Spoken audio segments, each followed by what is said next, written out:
Bill McGuire was born in September of 1964. He met Melanie when they worked at the same restaurant and were immediately smitten with each other. Bill later went to be in the Navy and was a computer programmer, and Melanie would become a nurse at a fertility clinic. They got married in 1999 and later had 2 boys. In April 2004, they were married for 5 years. They had just bought a $500,000 home in Woodbridge, New Jersey. According to Melanie, they had a very tumultuous relationship almost right away. She said a few days before he went missing, they had gotten into a very bad fight. They had been fighting about the house. Bill had wanted to move to Virginia Beach and was upset that they had settled on this house in Woodbridge, New Jersey. She said that Bill had smacked her with an open hand and shoved a dryer sheet in her mouth. She said it wasn't the first time that he had hit her. Bill would eventually be found dead. Prosecutors alleged that Melanie drugged, shot, and dismembered his body. His body would be found in 3 different parts, found in suitcases in Chesapeake Bay, Virginia. Suitcase number 1. On May 5th, 2004, a few fishermen were out on their boat. They noticed a dark-coloured suitcase floating in the water. One of the fishermen was interviewed. He said they decided to pull it up and it was very heavy. The son of one of the fishermen wanted to open it because he thought it was buried treasure, and they were hesitant at first, but the young boy opened it. They found human legs and they were wrapped up in black garbage bags. Suitcase number 2. On May 11th, 2004, a student on Fisherman's Island, she also found a dark-coloured suitcase and there was a smell of decomposition. She didn't open it, but it was sent to the medical examiner.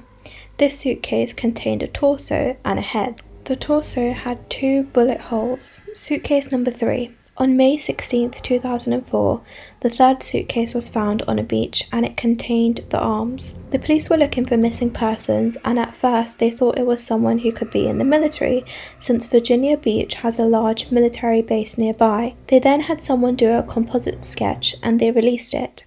Not too long after, the police got a tip from some of Bill McGuire's friends that the sketch looked like their friend Bill. When they found out it was actually the body of Bill, they immediately thought that Melanie did it.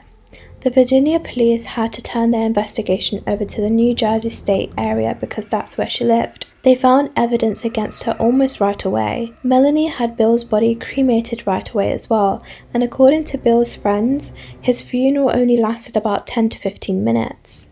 On April 26, 2004, she had bought a gun in eastern Pennsylvania.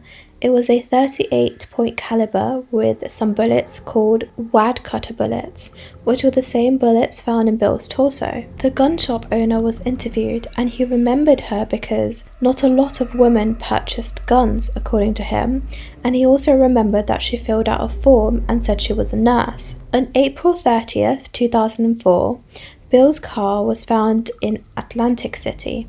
He drove a 2002 Nissan Maxima, and the car was found outside of a motel called the Flamingo Motel. According to Melanie, he had a gambling problem and would go to Atlantic City all the time. The police recovered some security footage of her moving his car. They said that Melanie got into the passenger side and that she had an accomplice, but they couldn't see them on the security tape. They also found her EZ pass tag was recorded her driving to Delaware 2 days after his murder.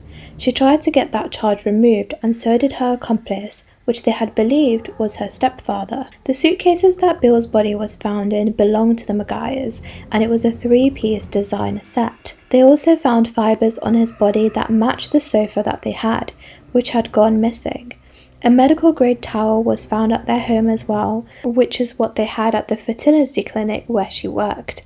They also examined the black garbage bags that were in the suitcases, and they had the same bags at their home. There was one last piece of evidence to make her look guilty. It turns out that she was having an affair with a doctor at her fertility clinic. His name was Dr. Bradley Miller, and their affair began when she was pregnant with her 2nd son. Dr. Miller did testify at her trial, and she also found out that he was working with the police to get her to confess over their phone calls. The police were recording her phone calls. They had over 500 of them. There are a few calls where she even joked about killing Bill, and it seemed like she had no emotion over the fact that her husband was in fact dead. On June 2nd, 2005, she was arrested at her new home in Brick Township, New Jersey. She was charged with first-degree murder. She was released on bail and was charged a year later on October 26, 2006. She was now charged with 2 counts of hindering apprehension. She allegedly wrote letters to the police trying to get the blame off of her. She was again released on bail. On March 5, 2007, she went to trial. She was vilified in the media. They said she seemed very relaxed and was often joking with her attorneys while they had breaks in the trial. In her trial, it was said that they found chloral hydrate and a syringe in Bill's car. Chloral hydrate is also known as a knockout drug, and it was purchased the day he went missing. On March 21st, 2007, Dr. Bradley Miller testified. He said that they had a 3-year relationship, and he talked about how he received oral sex from Melanie when they first got together. There was also evidence that Melanie took a page from his prescription pad and forged his signature for the knockout drug. On April 23, 2007, she was found guilty of first-degree murder. She was also found guilty of perjury, discretion of human remains, and possession of a weapon for an unlawful purpose. She was acquitted for the charges of hindering apprehension, tampering with evidence, and possession of Xanax without prescription. On July 19, 2007, she was sentenced to life imprisonment. She was 34 years old. Let me know down in the comments below of what you thought about this case, and I'll see you for the next one.